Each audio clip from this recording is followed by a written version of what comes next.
bénédiction. Est-ce qu'on peut acclamer le Seigneur?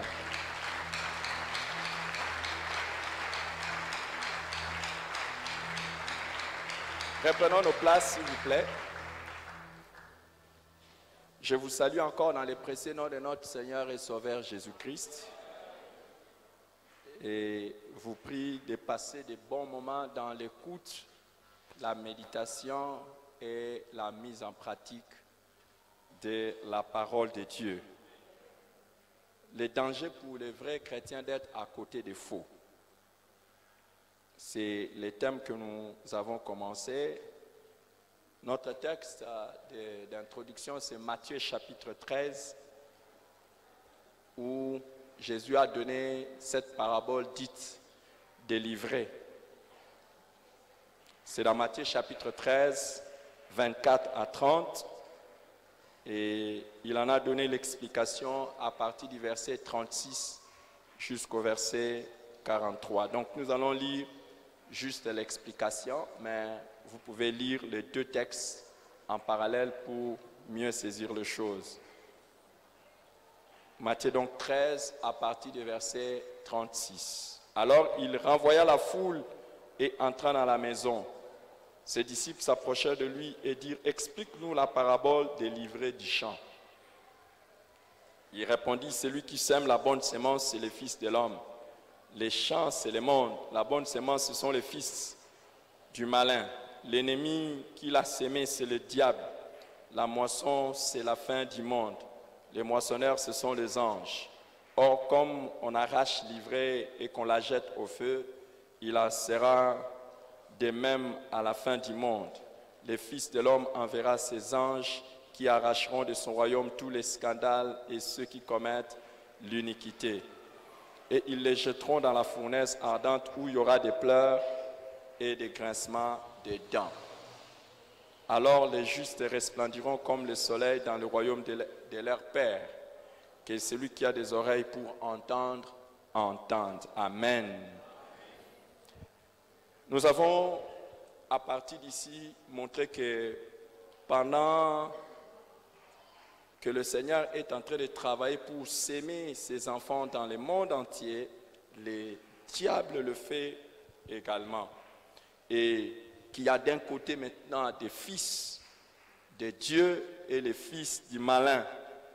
Alors, le diable vient juste mettre les fils du malin à côté des fils de Dieu. Il vient juste mettre à côté des enfants de Dieu des mauvaises personnes. Et ce n'est pas anodin, ce n'est pas pour rien. Il a un objectif et son objectif est très dangereux.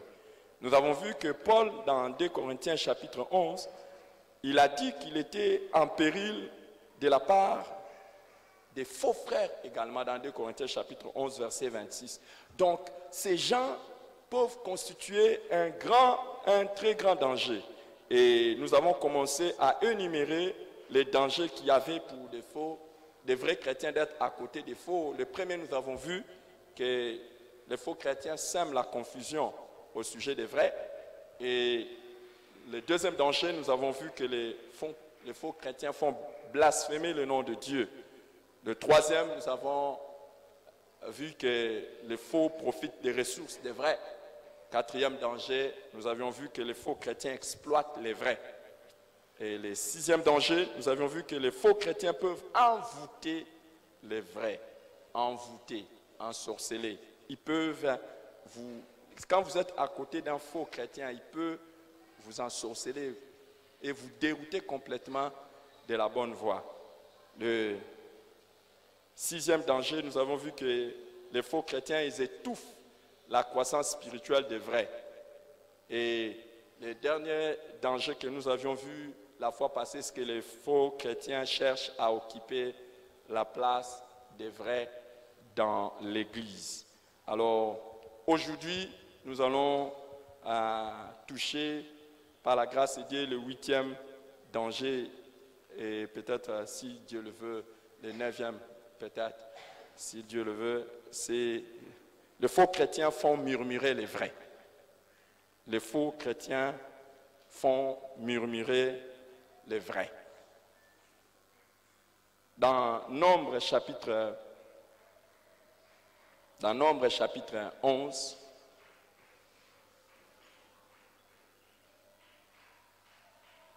Nombre chapitre 11, du verset 1 au verset 4, nous allons lire ceci. Le peuple murmura, et cela déplut aux oreilles de l'Éternel. Lorsque l'Éternel l'entendit, sa colère s'enflamma. Le feu de l'Éternel s'alluma parmi eux et dévora l'extrémité du champ. Le peuple cria à Moïse, et Moïse pria l'Éternel, et le feu s'arrêta. Comme on donna à ce nom le nom de Tabéra, parce que le feu de l'Éternel s'était allumé parmi eux. Les ramassis des gens qui se trouvaient au milieu d'Israël furent saisis de convoitises, et même les enfants d'Israël commencèrent à pleurer et à dire: qui nous donnera la viande à manger? Nous pouvons aller au verset 5. Nous nous souvenons des poissons que nous mangeons en Égypte et qui ne nous coûtaient rien. Des concombres, des melons, des poireaux, des oignons et des holz. Maintenant, notre âme est desséchée. Plus rien. Nos yeux ne voient que de la manne. Waouh! Waouh! Allons dans 1 Corinthiens chapitre 10. C'est intéressant. 1 Corinthiens chapitre 10.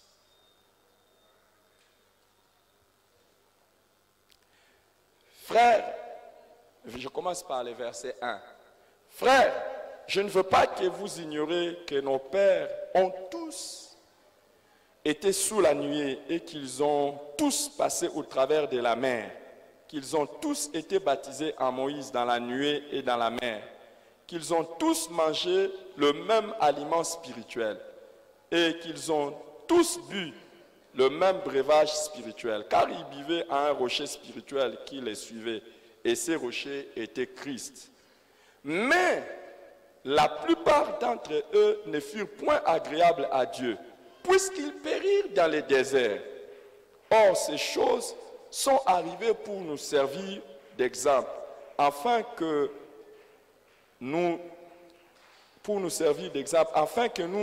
n'ayons pas de mauvais désirs comme ils en ont eu. Ne devenez point idolâtres comme quelques-uns, selon qu'il est écrit: les peuples s'assit pour manger et pour boire, puis ils se levèrent pour se divertir.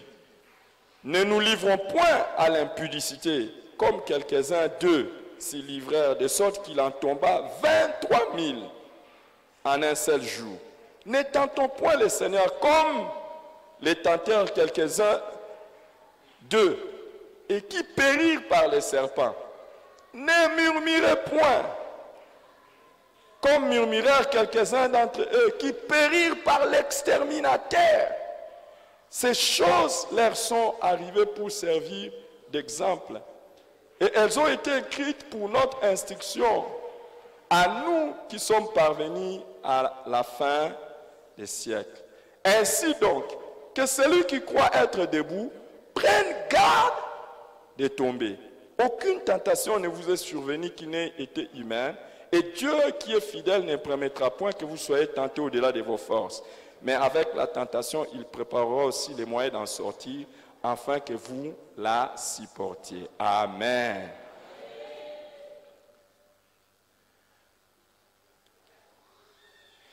Je vais commencer mon message en vous disant d'abord que le texte que nous venons de lire de Nombre, c'est quelque chose qui s'est passé, ça va faire bientôt 6000 ans, à peu près. Waouh! Et dans 1 Corinthiens, on dit, attention, c'est arrivé pour nous servir d'exemple à nous, afin que ça ne nous arrive pas. Si quelqu'un est ici, je voudrais, ou quelqu'un me suit par les médias, aujourd'hui ce n'est pas le début de ce message. Donc, Aujourd'hui, je ne sais pas si c'est 40e dimanche, 3e, 4e dimanche, je ne sais pas. Mais depuis le premier dimanche, j'avais annoncé 10 points. Donc, je n'ai pas inventé ces points aujourd'hui. Je l'avais avant. Est-ce que quelqu'un me suit? Et si quelques-uns étaient proches de moi pendant que le monde était dans le confinement, je ne connaissais pas où vous êtes. Je ne savais pas qu'est-ce qui se passe dans vos vies quand Dieu me disait que quand nous allons reprendre le culte, que je sois en train de prêcher sur le faux et le vrai. Je le disais. Est-ce qu'il y en a qui se souviennent? Alors, tout simplement, je suis en train de le dire. Pourquoi?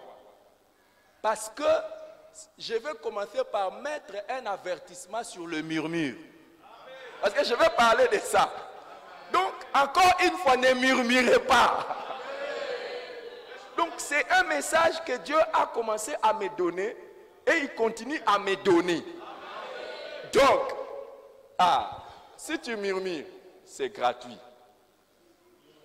C'est ton affaire. Et justement, c'est de ça que nous allons parler aujourd'hui.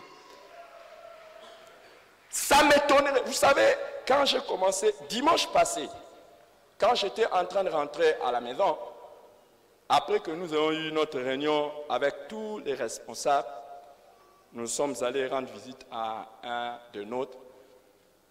En rentrant à la maison, j'étais en train de me poser la question. Je disais, Seigneur, je priais au fond de moi, j'étais dans le véhicule. Je disais, mais qu'est-ce qui fait que certaines personnes ne reviennent pas après que je sois en train de donner ces messages? Le Saint-Esprit m'a dit clairement, c'est à cause de ton message. Il y a certains qui ne supportent pas ça. Le message que Dieu m'a donné, certains ne supportent pas ça. Alors je dis, ah bon? C'est quoi ce message? Le message que je prêche sur le vrai et le faux. J'ai commencé à parler à Dieu et à méditer devant le Seigneur. Je me suis dit, comment quelqu'un ne va pas supporter ces messages? Je parle des dangers pour le vrai d'être à côté des faux. Normalement, c'est un message de sagesse. C'est un message de sagesse pour alerter ceux qui sont vrais, de faire attention à ceux qui sont faux. Alors, je trouve bizarre que quelqu'un de vrai soit heurté. Je trouve ça bizarre. On est en train de te dire attention aux mauvaises personnes. Mais comment si tu es une bonne personne, tu vas être choqué par ça? Alors, ma réponse est claire. Et je n'ai pas foi aussi de le dire. Je ne suis pas le genre de messagers de Dieu qui viendront pour vous raconter seulement de bonnes choses. Je dois raconter ce que Dieu me dit de raconter. Et le salut en Christ, la vie avec Jésus, ce n'est pas une vie où tu dois venir, on te dorlote. On doit te dire la vérité. Et si tu as besoin de la vie, tu as besoin de ça. Est-ce que je peux parler à quelqu'un? Alors, les faux chrétiens font murmurer les vrais. Et je dis, attention, attention. Je vais dire attention. Parce que nous venons de lire dans 1 Corinthiens chapitre 10, je vais revenir à ça, que nous puissions faire attention pour ne pas tomber dans les mêmes erreurs que ceux qui sont tombés dans le désert. Pourquoi? Parce que tous sont sortis de l'Égypte. Tous ne sont pas arrivés.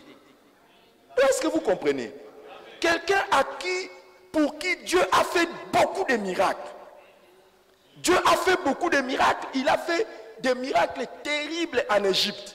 Vous savez qu'il a fait des choses graves jusqu'à tuer tous les premiers-nés d'Égypte afin de faire sortir ses enfants. Et il leur a dit, je vous fais sortir de l'Égypte, du pays de la souffrance, pour vous amener dans un pays où coule le lait et le miel. Est-ce que vous comprenez?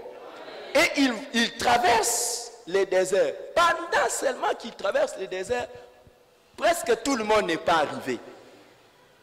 Tous presque sont morts dans les déserts. Et il faut chercher. Quand tu es une personne intelligente, quand tu es une personne sage, tu dois te dire, Lui avait la promesse de Dieu. Elle avait la promesse de Dieu. Ce peuple avait la promesse de Dieu. Qu'est-ce qui a fait qu'ils n'ont pas vu ça? Pourquoi cela ne s'est pas matérialisé? Pourquoi ils n'ont pas touché ça? Et la Bible nous dit clair. Ils ont péri dans le désert. Et 1 Corinthiens nous donne pour les raisons qui les ont fait périr dans le désert. On cite premièrement l'idolâtrie. On dit ils ont adoré un autre Dieu. Vous savez, l'idolâtrie, ce n'est pas seulement s'agenouiller devant des statuettes, mais toute chose ou toute personne qui prend la place de Dieu dans ton cœur, c'est ton idole. Toute personne que tu as difficile à se séparer, ça peut être ton mari, ça peut être ta femme, ça peut être tes enfants ou tes parents. Tu as difficile de te séparer avec eux pour Dieu. C'est ton idole. Et tu n'arriveras pas à la promesse. Et ça peut être ton travail. Il y a des gens comme ça qui tomberont dans le désert parce qu'ils ont pris le travail comme idole. Oui. Les autres, c'est les affaires qui sont des idoles pour eux. Ils peuvent même abandonner les choses de Dieu pour les affaires. Et on dit, ils sont tombés dans le désert. Et ils ont fait ça après s'être divertis. Vous savez qu'il y a des gens, pour eux, c'est le sport qui est leur idole. Est-ce que vous savez que pendant que nous sommes ici, nous, en train de célébrer Dieu, il y en a qui sont en train de faire le sport? Vrai ou faux? Et il y a beaucoup, aux aires des choses spirituelles, ils s'adonnent au sport ou autre chose. Donc l'idole peut être n'importe quoi. Ça peut être ton travail, ça peut être tes études. Chaque chose qui peut prendre la place que Dieu devait prendre, c'est ton idole. Et il y en a qui sont tombés dans le désert. Et la deuxième des choses qui a fait tomber, et quand tu es intelligent, tu dois voir ça pour dire, je dois suivre ça pour ne pas tomber dans ça. La deuxième des choses que Paul nous raconte qui a fait tomber les gens dans le désert, c'est un coup. Hey! L'impudicité. Oh! Tu ne réagis pas. Je parle d'impudicité. L'impudicité, l'impudicité, l'impudicité, l'impudicité. Le péché sexuel. Et Jésus-Christ est terrible pour nous aider à comprendre le péché sexuel. Il dit, si tu regardes seulement une femme pour la convoiter, tu as déjà commis. Donc, ceux qui sont morts dans le désert, ceux qui ne vivront pas les promesses de Dieu, ce sont des jeunes gens qui font la fornication, qui ont des relations sexuelles entre eux. Et il y en a qui disent, oh, moi je ne couche pas avec les autres. Mais bon, moi c'est seulement embrasser, tout ça.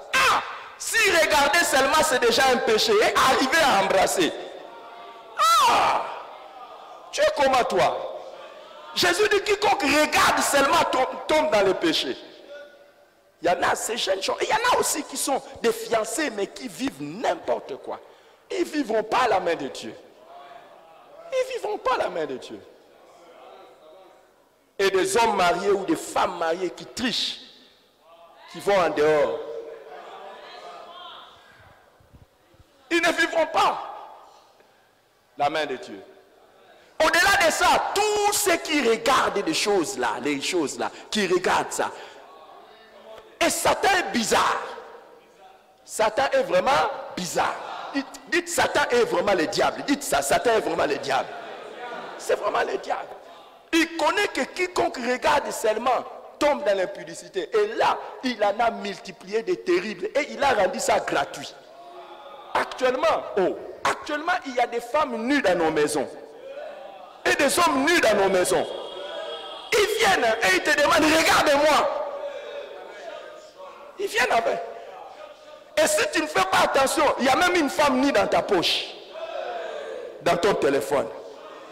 Il y a des femmes nues déjà dans nos maisons, dans nos télévisions. Et ils arrachent tout. Il y a même des films, tu regardes comme ça là, mais ils ont l'objectif. Le film ne va pas s'arrêter si on ne te montre pas quelque chose. Vrai ou faux? Oh, vrai ou faux? Ah ouais. Et pourquoi il le fait? Et pourquoi il le fait? Il sait que celui qui regarde pour convoiter est déjà tombé dans les péchés.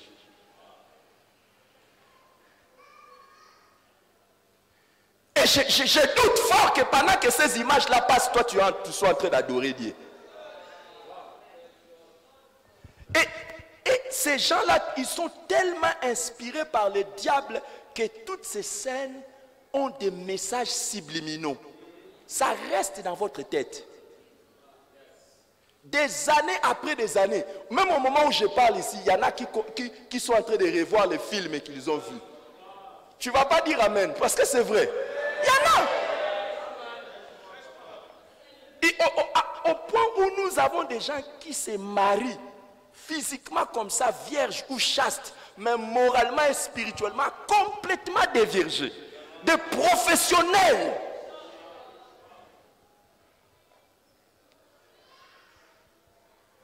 Et ils pensent que même c'est la voie pour apprendre.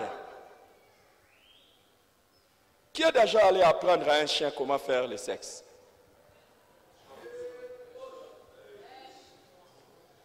Et à plus forte raison, un homme créé à l'image de Dieu. Est-ce que tu as besoin de regarder ça à la télé pour apprendre? Ah, vous m'avez lâché.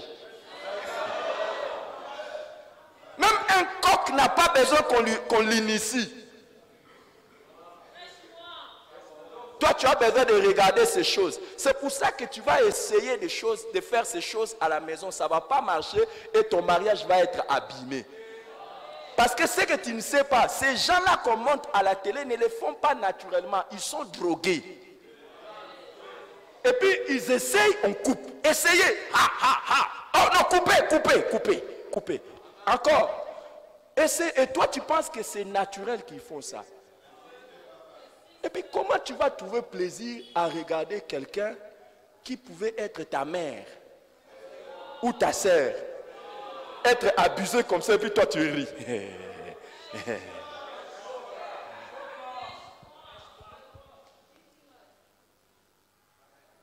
Et c'est comme ça qu'ils sont tombés. Ça, c'est la deuxième chose. Parmi les choses que le diable fait, c'est tout ce qui est lié au sexe. Pour arrêter en chemin les enfants de Dieu. Mais la troisième des choses qu'on nous montre ici, c'est qu'ils ont murmuré. Donc parmi les choses qui ont fait qu'ils s'arrêtent en chemin, c'est quoi? Les murmures. J'ai besoin de quelqu'un pour me dire prêche-moi. Très rare que nous allions dans les églises et qu'on nous prêche contre les murmures. On prêche beaucoup contre l'idolâtrie. On prêche contre l'impudicité. Mais on ne prêche pas contre les murmures. Mais on dit que tous périrent par l'exterminateur. Ceux qui ont murmuré ont péri.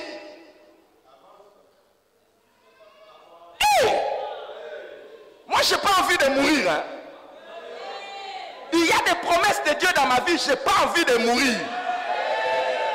Autant je vais combattre dans ma vie l'idolâtrie, je vais combattre également dans ma vie l'impudicité.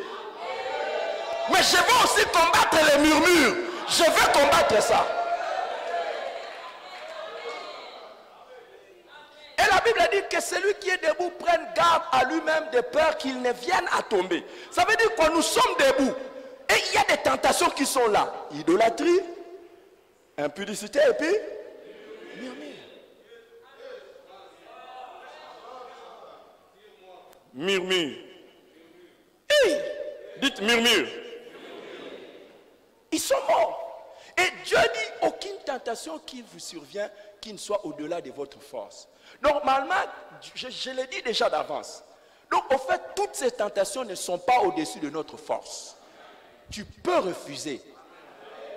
Il y a des chrétiens, jusqu'à ce qu'on ira au ciel, ils ne seront pas idolâtres. Il y en a aussi qui ne tomberont pas dans l'impudicité. Et il y en a aussi qui ne tomberont pas dans les murmures.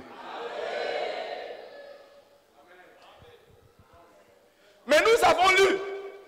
Wow. That's very crazy here. C'est vraiment bizarre ici.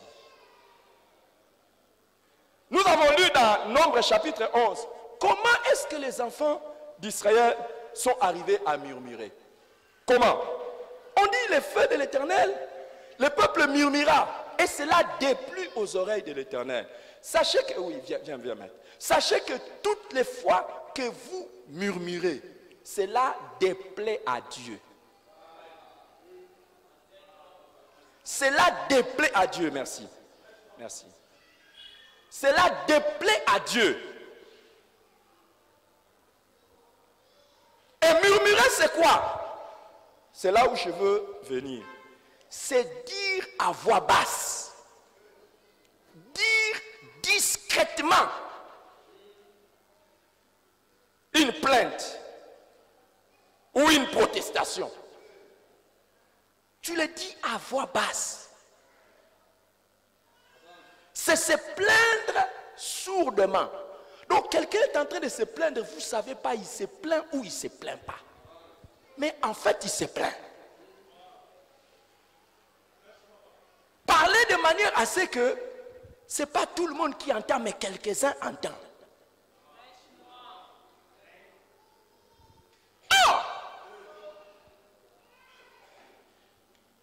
Et murmurer, c'est faire un bruit sourd mais confus.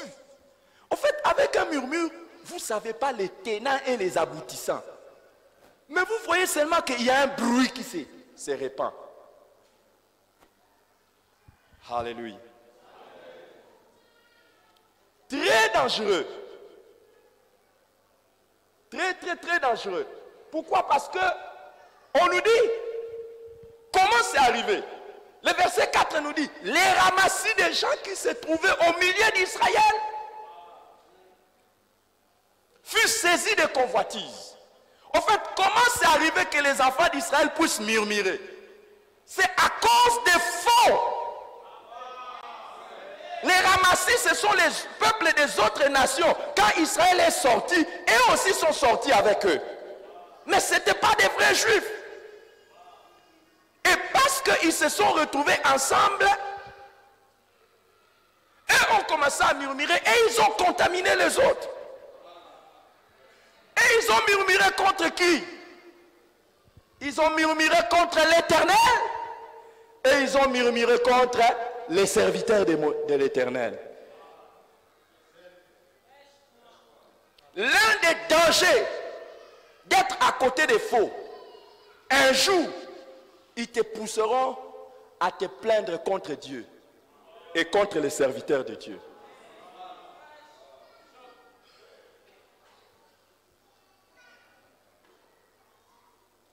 Très dangereux. Ils ne prendront pas le micro pour dire Dieu, non. Ils ne prendront pas le micro pour dire pasteur, les pasteurs, non. Ils les diront tout bas. Murmure. Attention. Contre Dieu, ils ont commencé à murmurer pour dire, ah, comment il nous a sauvés pour que nous restions dans cet état. Maintenant, on va mourir dans le désert. Nous n'avons pas ce qu'on mangeait en Égypte, des concombres. Ah! Là où tu étais esclave, on te maltraitait. Tu n'avais même pas de voix. Tu n'avais même pas de dignité. Tu n'avais pas de valeur. Dieu est venu te sauver. On te faisait fabriquer des briques par force. Dieu est venu te sauver. Et tu commences à te plaindre de ce que tu n'as pas. Ah! Mais d'où cela est venu? Les amis, attendez. Quand les enfants d'Israël étaient en Égypte, quand on les faisait subir l'esclavage, est-ce que les autres peuples et les autres nations subissaient le même sort? Non. Est-ce que quelqu'un comprend ça? Les ramassis qui sont sortis avec eux n'étaient pas des esclaves. Ce n'étaient pas des esclaves. Mais il vous faut regretter comme si eux étaient esclaves avec vous.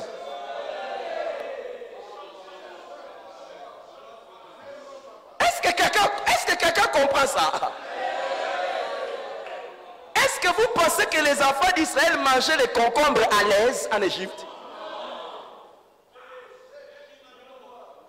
Écoute, si tu ne fais pas attention, les faux chrétiens peuvent te faire regretter les péchés que tu commettais dans le passé. Il est à côté de toi et il te fait regretter les mauvaises choses que tu faisais dans le passé. Et pourtant des choses qui étaient très nuisibles pour toi. Il n'y a aucun avantage que nous pouvions avoir dans la vie païenne que nous n'aurons pas de mieux dans la vie avec Dieu.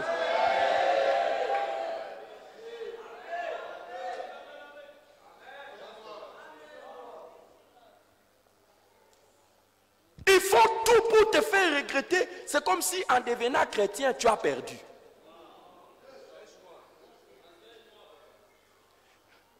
Attention.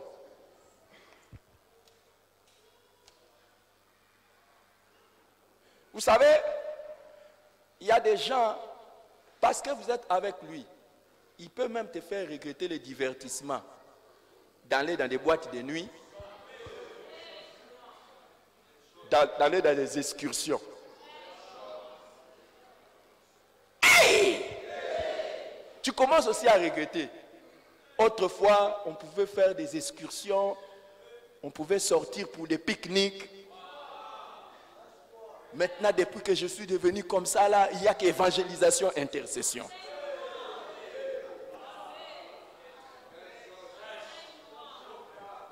Oh, vrai ou faux? Vrai ou faux? Ah, vous aussi, même si, toujours prière, toujours église, toujours prière, même pas un peu de pique-nique, toujours cellule, si tu quittes cellule, jeunesse, jeune junior, études bibliques, études intercession, et donc dimanche, finalement, quand est-ce que tu vas vivre? Qui t'a dit que nous ne vivons pas? Qui t'a dit que nous ne vivons pas?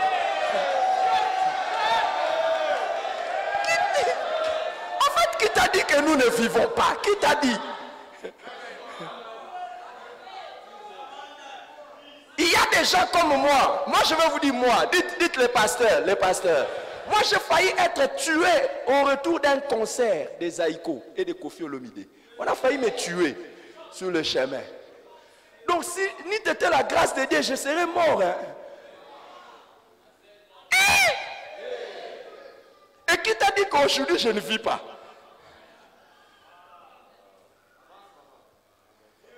Combien sont allés, ils sont morts lors des excursions, ils sont allés vers Onoshit, tout ça, et puis il y en a qui sont noyés là-bas. Hey.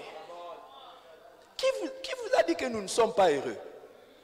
En ne mangeant que la manne, la parole de Dieu. Chaque jour, on mange la manne, la parole de Dieu. Et puis vous pensez que nous ne sommes pas heureux. Qui vous a dit ça? Nous sommes heureux. Nous sommes très heureux. Mais attention à celui qui vient à côté de toi et qui te dit, oh, c'est pas tout.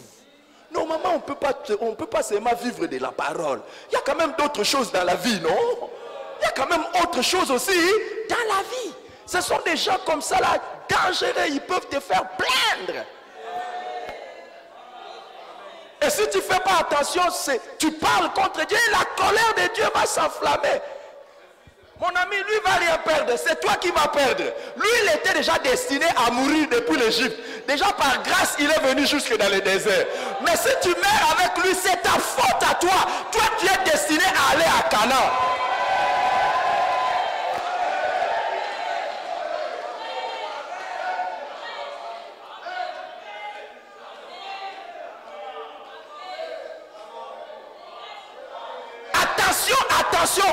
Attention au faux. On peut quand même sortir, non? Un frère qui vient dire à une soeur, sortons quand même. J'allais maudire les taxis dans lesquels il allait entrer. Mais parce qu'il y a un enfant de Dieu qui va aller avec lui, je me peur.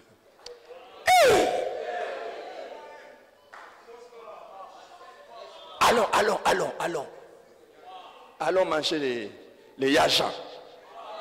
Pourquoi? Tout ce que vous faites, faites-le pour la gloire de Dieu. Faites-le pour la gloire de Dieu. Vous allez aller faire quoi? Et puis, quelle relation te lie toi et la personne qui vont manger les agents? Comment on dit en français, les agents? Les cabris, tabac, chèvre, bouc. Quelle relation te lie? Attention, c'est comme ça que certains se sont fait prendre par des collègues de service. Sortons un peu, allons faire ceci. Et tu te plains, c'est comme, il t'amène à croire que la vie chrétienne est monotone.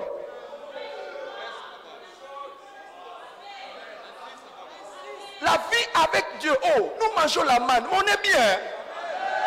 On n'est pas bien, on est même très bien, on est même très bien. Et ne parle pas contre Dieu, nous sommes bien. Oh, est-ce qu'il y a quelqu'un qui est bien? Quelqu'un qui va dire Dieu me suffit, la vie avec Dieu me suffit. La vie avec Dieu me suffit. Je n'ai pas besoin d'autre chose. La vie avec Dieu me suffit. La vie avec Dieu me suffit. Si tu te plains, depuis que nous sommes devenus chrétiens, maintenant là, on n'a même pas d'argent. Qui t'a dit ça? Et tu as besoin d'argent pourquoi? Tu as besoin, toi là, tu as besoin d'argent pourquoi? Il y a des gens, vous n'avez pas besoin de prier pour l'argent. Il y a des gens, vous êtes ici, si vous priez pour l'argent, c'est juste pour les offrandes. Vous allez en faire quoi? Jeune, on va te tromper pour rien. Oh non, maintenant là, est-ce que tu peux avoir un peu d'argent? Ah, quel argent? Toi, tu vas faire quoi avec l'argent? Et il y a une chose, je continue, je vais vous enseigner sur ça très fortement, même pour nous qui sommes mariés, même pour nous. Il y a quelque chose qui va tuer beaucoup de gens, c'est l'amour de l'argent. C'est l'amour de l'argent. Il ne faut pas aimer l'argent. L'argent c'est bon, mais il ne faut pas l'aimer. Si tu aimes l'argent, tu vas mourir. Quand même, Dieu a dit qu'il faut aller travailler. Il faut travailler pour avoir... Oui, il a dit qu'il faut aller travailler jusqu'à tuer ta vie avec Dieu. Oh! Et puis, il y a des gens qui pensent qu'ils nous dépassent. Hein? Allez chercher l'argent et abandonner Dieu. Vous verrez si un jour, vous allez nous dépasser. Va chercher l'argent, tu tomberas avec ton argent dans le désert. Nous, petit à petit, une deux, jusqu'à ce que nous entrerons dans les maisons que nous n'avons pas construites. Yes! Yes! Il a dit que vous habiterez des maisons que vous n'avez pas construites.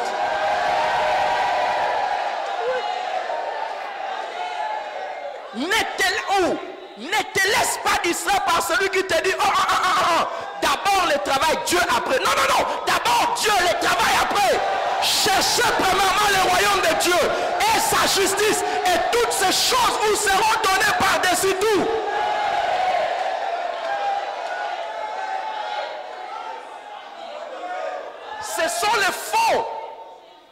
Ce sont les faux qui viennent, qui renversent les choses comme ça et qui vous font regretter, comme si la consécration que vous avez à Dieu ne va pas vous payer. Pierre a demandé à Jésus, nous avons tout quitté pour toi, quand sera-t-il de nous? Il lui a dit, attends, sois calme, il n'y a personne qui a quitté pour le royaume des cieux terre, et ne reçoivent au centuple ici sur la terre et la vie éternelle. Il n'y a personne. Est-ce que je prêche à quelqu'un? Attention, il n'y a personne. Il n'y a personne. Jésus a dit quoi?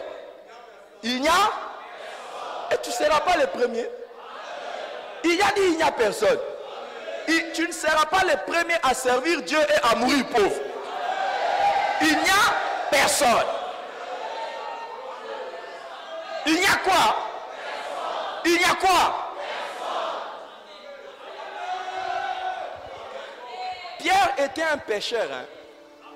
C'était un pêcheur. Il va à la pêche, il termine, il vient, il jette, il vend les poissons. Mais regardez dans les Actes des Apôtres. il est devenu un boss. Il prie, il termine, il s'assoit, on vient le servir.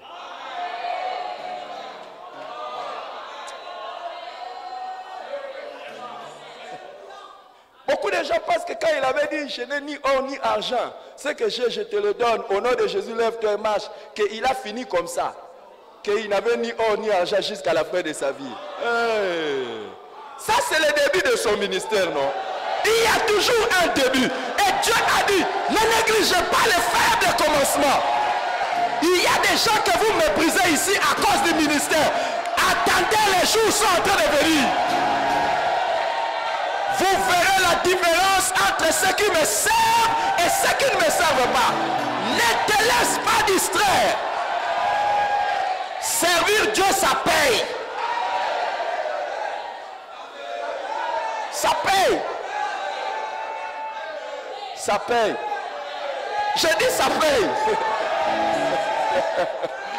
Alléluia. Et ce sont les faux qui sont toujours là en train de vous faire raisonner. Oh mais toi tu vois pas que, hein, tu vois pas que, tu vois pas que, tu vois pas que. Hein, toujours, toujours, toujours.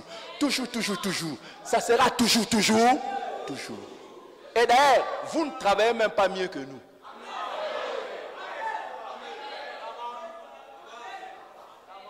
Et même dans les études, vous n'êtes même pas plus intelligent que nous.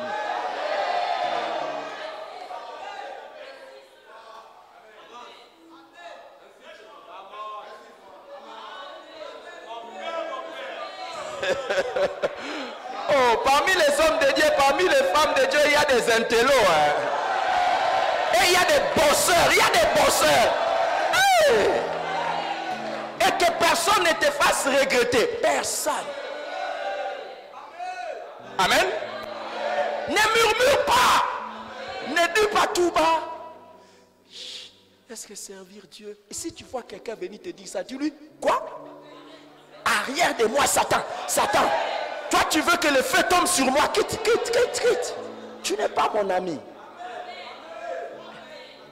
Et ne murmure pas aussi contre les serviteurs de Dieu. Asseyez-vous, je vais lire. Ça, c'est terrible.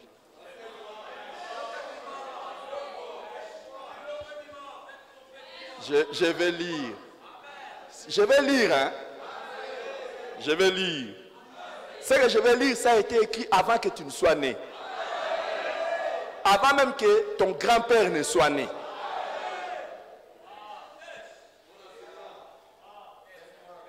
Nombre chapitre 16.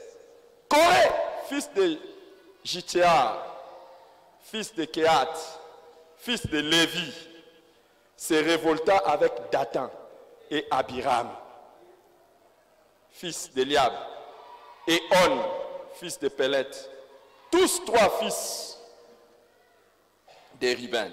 Ils se soulevèrent contre Moïse avec 250 hommes des enfants d'Israël, des principaux de l'assemblée, de ceux que l'on convoquait à l'assemblée et qui étaient des gens de renom. My God. Est-ce que quelqu'un lit ça? Donc, c'est comme un groupe qui se soulève et on va prendre, je mets ça dans l'église, on prend les assistants, les anciens, les diacres, quelques-uns des gens très importants. Et ils se tournent contre Moïse, contre les pasteurs. Écoutez le verset qui suit après. Ils s'assemblèrent contre Moïse et Aaron.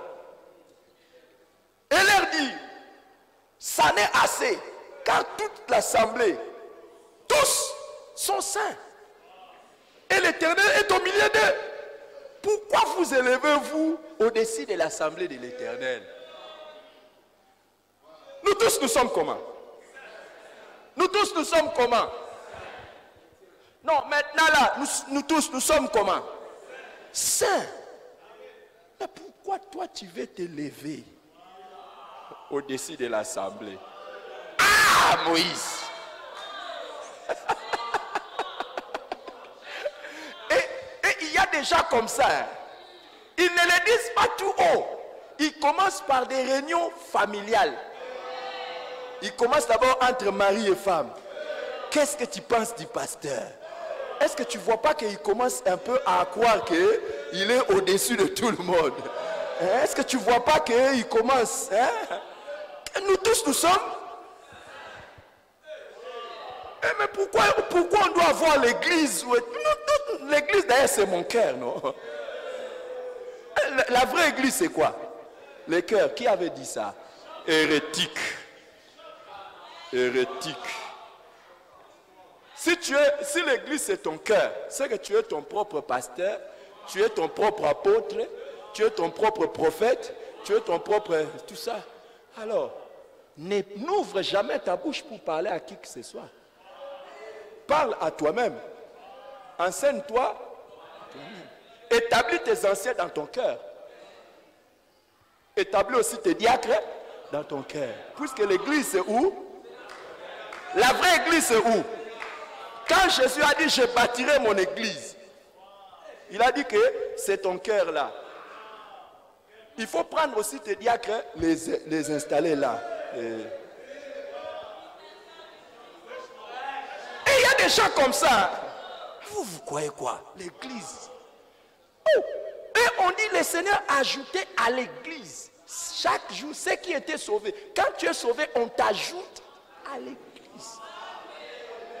Ce n'est pas toi l'église. On t'ajoute à l'église. Nous sommes des pierres vivantes dans l'église.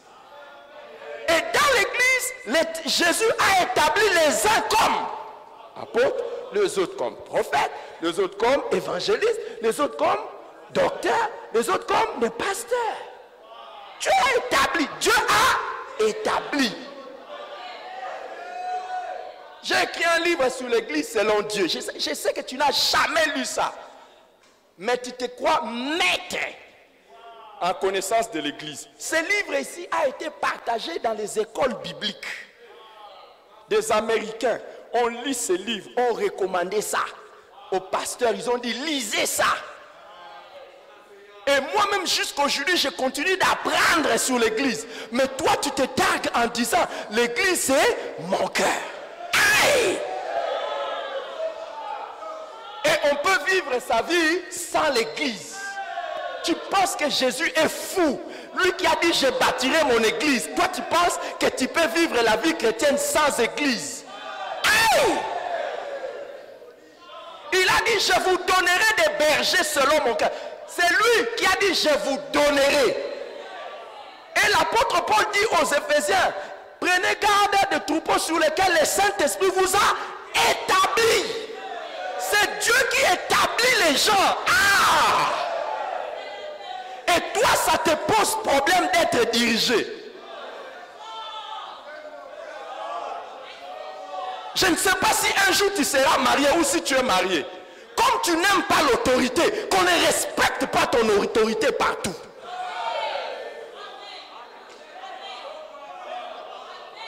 Oui. Nous tous, nous sommes saints. Toi, tu seras qui? Tu seras un homme. Qu'aucune femme ne te soit soumise. Tu seras une femme. Qu'aucun enfant ne te soit soumise. Tu n'aimes pas l'autorité. Seulement la notion de l'autorité t'irrite. Pourquoi, Moïse, tu vas te lever au-dessus d'eux? Ah! Est-ce que vous entendez? C'est comme ça ils disent. Hein? Pourquoi vous élevez-vous? C'est comme si Moïse voulait s'élever. Est-ce que vous connaissez l'histoire de Moïse? Un jour, il a vu un Égyptien tuer un Juif. Et il est allé le tuer. Voulant défendre les gens. Et à cause de cela, il était mis en difficulté. Il a fui. Et quand Dieu lui a dit, viens, tu vas paître mon peuple, il n'avait pas accepté. Vous croyez que nous acceptons de devenir pasteur facilement? C'est mon papa. C'est mon papa. Vous savez, il va vous raconter combien il a fui les ministères. Des années. Moi-même, je suis son fils, mais je suis même parmi les gens que l'Éternel avait utilisés pour lui dire, tu es appelé au milieu. Il ne voulait pas. Jusqu'à ce qu'un jour, il accepte. Et aujourd'hui, quelqu'un viendra se moquer de lui. Comme si c'est quelqu'un qui ne savait pas chercher l'argent. Alors que nous, on vivait de ces trucs-là. Hein? Oui, je me rappelle. Et il avait l'argent. Hein? Il avait l'argent. Et il habitait, il vivait sa vie normale. Et vous savez pourquoi il ne voulait pas devenir pasteur? Il voulait le ministère de ceux qui soutiennent les hommes de Dieu. Il soutenait beaucoup d'hommes de Dieu. Moi, je lui ai dit, Dieu m'a dit, toi-même pasteur. Il est là. Regardez-moi. Vous croyez que je suis devenu pasteur facilement? Ah, il y a quand même une tête. Hein? Hey, j'ai toujours dit aux gens, vous allez accuser les gens pour rien. Vous savez que moi, ici, dans mon bureau, ici, je trouve du travail aux gens. J'envoie les gens aller travailler là où ils vont gagner plus que moi en termes de support. Ah, vous ne savez pas. Hein? Et je suis même plus qualifié que eux. Mais pourquoi je ne partirai pas? Vous voulez que j'envoie mon CV quelque part? Vous croyez que je resterai comme ça? Vous croyez quoi? Que Dieu va rechercher les gens qui sont rien dans la vie pour en faire des bergers. Vous croyez ça? Regardez dans la Bible. D'ailleurs, Dieu n'a jamais choisi quelqu'un qui était inutile. Pour devenir serviteur de Dieu, il y a toujours un prix. Et toi, pendant que la personne devient ce que le Seigneur fait de lui, c'est là que tu trouves maintenant les mots pour dire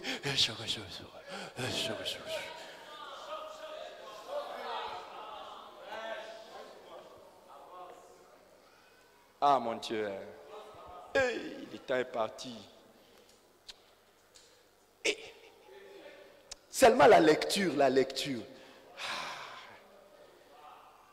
Je saute, verset 8. Moïse dit à Corée, écoutez donc, enfants de Lévi, est-ce trop peu de choses pour vous que Dieu, le Dieu d'Israël, vous ait choisi dans l'assemblée d'Israël en vous faisant approcher de lui afin que vous soyez employés au service du tabernacle? Que vous présentez devant l'assemblée pour les servir. En fait, Corée et Dathan et les autres, c'était déjà des serviteurs. Ils n'étaient même pas dans la foule. Oh, vraiment. En fait, ce sont des gens qui enviaient seulement être le numéro 1.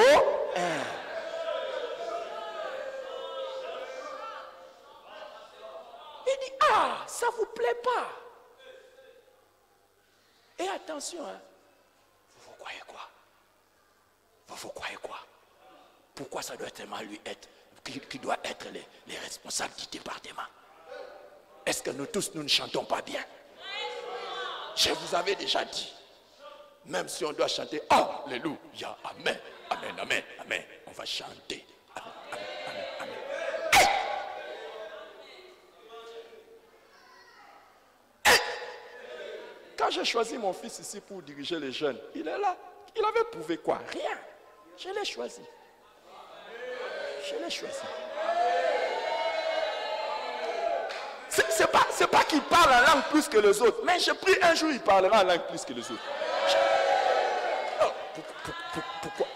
Pourquoi seulement lui? Et il y en a qui sont toujours comme ça.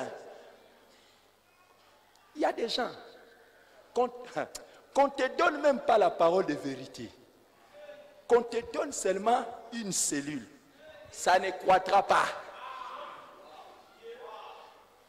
Et regardez, hein, ceux-là qui parlent, vous les écoutez pour rien. Dans les œuvres, ils sont rien.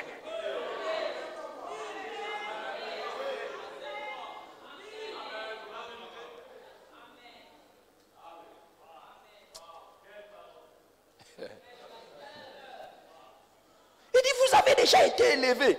Ça ne vous suffit pas. Et il dit, au verset 11, c'est à cause de cela que toi et toute ta troupe, vous vous assemblez contre l'Éternel. Car qui est Aaron pour que vous murmuriez contre lui? En fait, Moïse dit, qui est Aaron pour vous? C'est Dieu. Vous êtes chaque fois que vous murmurez contre un serviteur de Dieu, vous murmurez contre Dieu.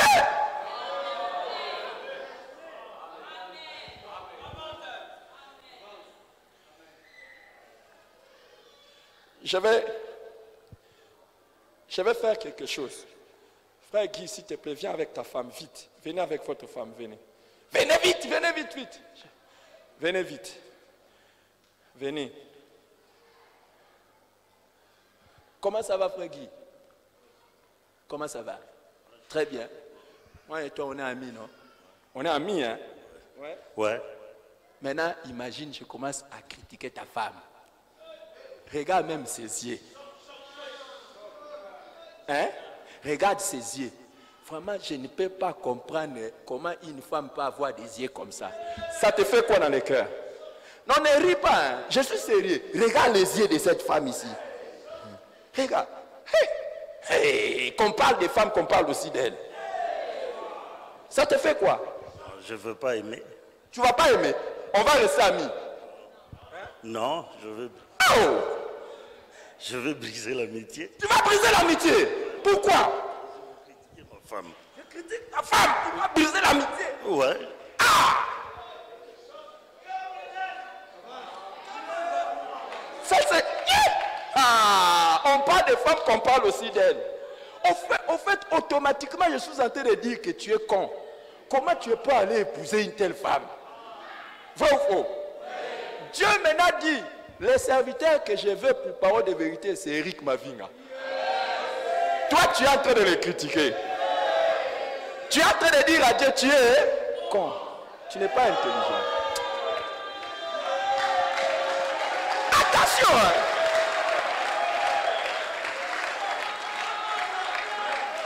Est-ce que vous comprenez ça?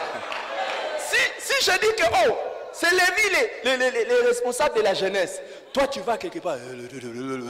Tu n'es pas seulement en train de te lever contre lui, tu es aussi en train de te lever contre moi. Tu es en train de dire, en tout cas les pasteurs, il n'écoute pas Dieu, il n'est pas intelligent.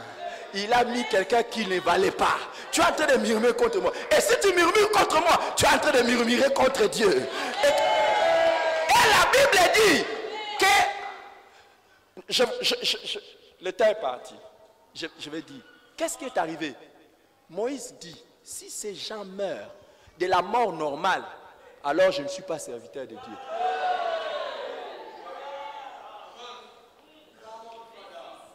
Si ces gens meurent d'une mort normale, je ne suis pas serviteur de Dieu. Vous savez, il y a les choses qu'il ne faut pas faire. Vous savez, tu risques un jour de te retrouver mort. Et tu vas chercher le sorcier du village. Et pourtant, c'était seulement un frère qui t'avait fait murmurer.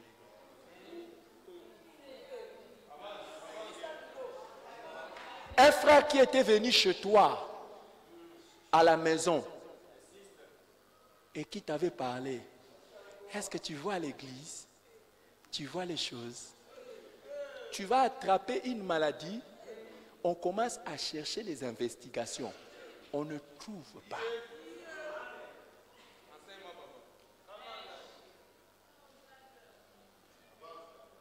Un frère était venu. Est-ce que tu sais? Est-ce que tu vois? Tu vois comment les choses se passent à l'église ces temps-ci? Tu vois ça? Tu vois?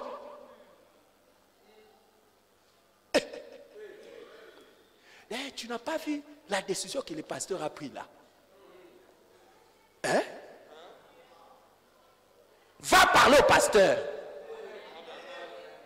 Pourquoi tu viens me parler? Tu vois pas? C'est ainsi les pasteurs. C'est comme si... Tu vois pas les pasteurs? Est-ce que tu l'as vu quand il est entré? Est-ce qu'il souriait? Oh! Ah, tu as vu le pasteur quand il est passé là? C'est Dieu, hein? Lui il est Dieu. Il voit tout, il sent tout. Donc, il ne peut pas manquer, ne pas te voir. Hey!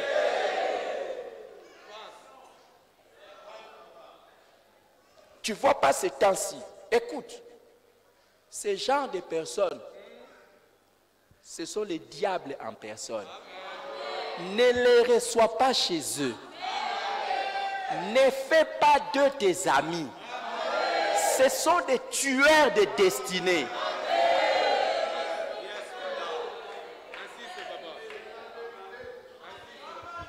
Est-ce que je peux parler à quelqu'un? Les pasteurs, hein, les pasteurs, les responsables. Oh, tu vois les pasteurs. S'ils terminent avec les pasteurs, les responsables. Voyez les collaborateurs du pasteur. Il y en a qui ont un langage. Le pasteur lui-même, c'est bon. Mais son entourage, aïe. Donc, le pasteur, c'est un con. Il s'est fait entourer de gens bizarres. Il n'a pas le discernement. Je vais te dire, si tu veux être déçu de quelqu'un qui a des défauts et ne plus servir Dieu, le numéro 1, c'est moi. Donc, vas-y, quitte même l'église, va chercher un pasteur parfait. Parce que le numéro 1 qui a des défauts, c'est moi. Et je sais pertinemment bien que tous ceux qui m'entourent ont des défauts. La Bible a dit, ces trésors, l'onction, nous les portons dans des vases de terre. Afin que la gloire ne nous soit pas attribuée à nous, mais que ça soit attribué à Dieu. Nous sommes faibles. Nous sommes faibles. Tu veux trouver des choses à critiquer. Oh, tu vas trouver. Tu ne vas pas trouver deux. Tu vas trouver trop de choses. Et parmi les choses que tu détestes, mais pourtant qui sont des véritables bénédictions pour toi, c'est le visage de colère. Vous savez, quand ton pasteur est en colère contre toi, sans toi aimer, au lieu de murmurer, on ne châtie qu'un enfant qu'on aime.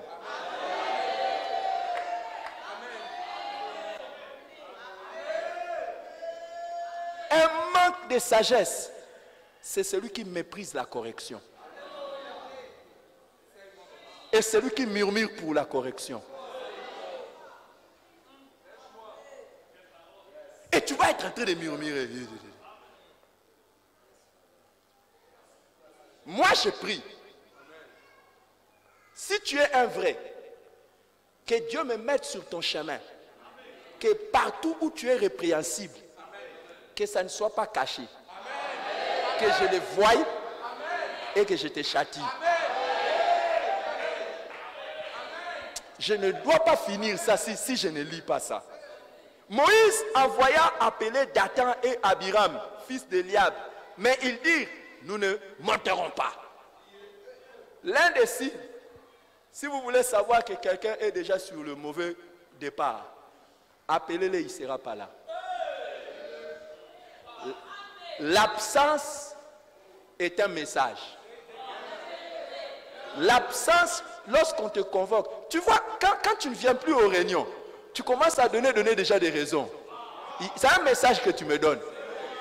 Je vous dis, c'est un message que tu me donnes. Sois béni ma fille, sois béni et tu te gardes. Quand tu ne viens pas aux réunions, c'est un message que tu me donnes. Pourquoi tu n'es plus régulier? Pourquoi? Sois là, fais ça. Non, je ne monterai plus. Et pourquoi avant ce n'était pas ça? Et vous allez voir, hein, quelqu'un qui pouvait être ici, petit à petit, il s'assoit là-bas. C'est un langage. Jusque derrière, jusqu'à la porte. Et puis après, il part.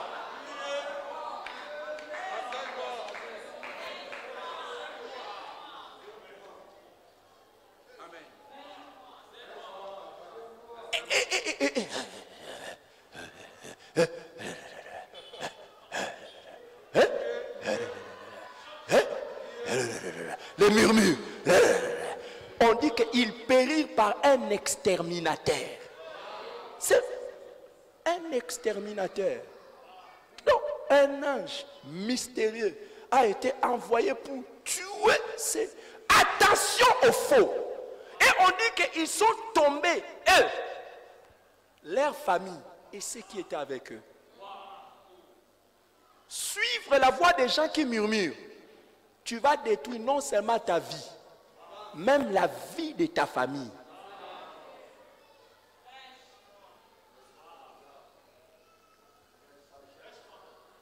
Ce n'est pas seulement toi. Hein. Il y a un plan de Dieu pour toi. Un plan de Dieu pour tes enfants. Un plan de Dieu pour des générations à venir. Mais que tu vas juste te détruire en écoutant.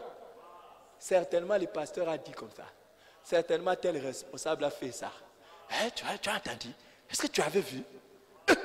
On a enlevé la chorale.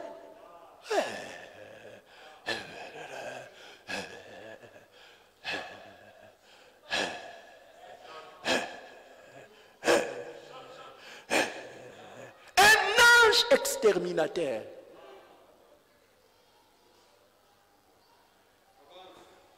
Les jours où nous serons au ciel, présentez-vous devant Dieu et commencez à accuser Dieu pour chaque décision que j'ai prise. Commencez à m'accuser. Nous serons au ciel avec vous. Hein? Au lieu de commencer à murmurer, attendez le ciel, non? Un jour, nous allons nous présenter. J'aurai des comptes à rendre. Vous ne savez pas ça? Chaque décision que je prends, j'aurai des comptes. Et même chaque message. Et même chaque parole quand je viens prêcher. Et que vous, quand vous sortez, vous commencez à commenter. Moi, j'aurai des comptes à rendre à Dieu. Ah, vous ne saviez pas ça? Je suis conscient de ça. Et je sais que je serai jugé sévèrement. Je sais ça. Oh, peut-être vous ne savez pas. Moi, je sais. Ce qui me plaît, ce n'est pas ce que je fais. Ce qui me plaît, c'est être approuvé par Dieu. Et je lutte. Vous ne savez pas. Je lutte.